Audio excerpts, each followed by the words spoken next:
इस दावे की मजहबी हकीकत क्या है? हदीस नबवी है, रसूलुल्लाह सल्लल्लाहु अलैहि वसल्लम का फरमाना है कि जो क़यामत की तारीख बताए वो झूठा है। कुरान पाक भी वाज़ेह तौर पर हमें बताता है कि क़यामत ने आना है, दिन तारीख कहीं भी मेंशन नहीं है, ना ही बतौर मुसलमान कोई भी शख्स इसको प्रिडिक्ट कर सकता है।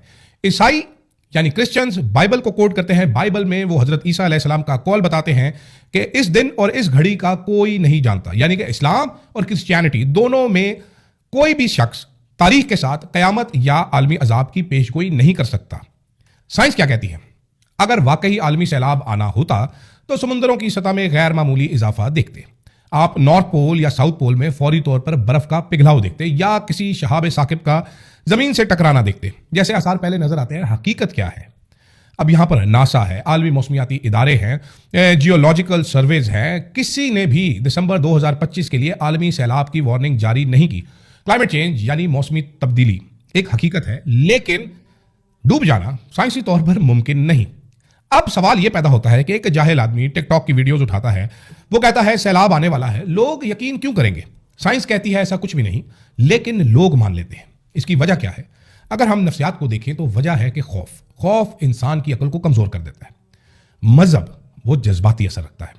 सोशल मीडिया का एल्गोरिदम, हमने पिछली वीडियो में भी बताया था आपको किस तरह एल्गोरिदम आपको जकड़ता है। ये एल्गोरिदम खौफनाक मवाद को ज्यादा फैलाता है, फिर पुरएतमाद अंदाज यानी कि उस झूठे का इतना ज्यादा कॉन्फिडेंस कि वो झूठ को भी हक बना देता है और लोग इसी तरह सोचते हैं। इसी इम्तजाज को कहते हैं डिजिटल मजहबी इस्तेहसाल, यानी कि इन सब लोगों का डिजिटल मजहबी इस्तेहसाल किया गया एक झूठे शख्स ने। अब ये इबो नूह पहला शख्स नहीं था जिसने शोहरत और अपने फॉलोअर्स के लिए खुदा के नाम पर दावे किए। सबताए ज़ेवी खुद को यहूदी मसीहा पुकारा, लाखों पैरोकार बने, गिरफ्तारी पर दावा छोड़कर मजहब तब्दील कर लिया। इसी तरह एक साहब थे होंग शिचुआन। इस साहब ने हजरत ईसा के भाई होने का दावा किया और उसके बाद बगावत को लीड किया। करोड़ों अफराद मारे गए। एक और साहब आए जो कि दावा करते थे कि मैं एक निजात दहिंदा हूं, उनका नाम था जिम जोन्स।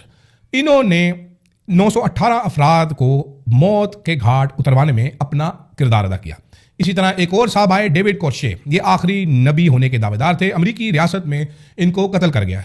सरगई तोरोब भी थे जो कि खुद को कहते थे कि मैं ईसा रीइनकार्सनेटेड हूं, यानी कि मैंने ईसा का दोबारा जन्म है मेरा। फ्रॉड और ज़िनी इस्तेताल पर इनको गिरफ्तार किया गया।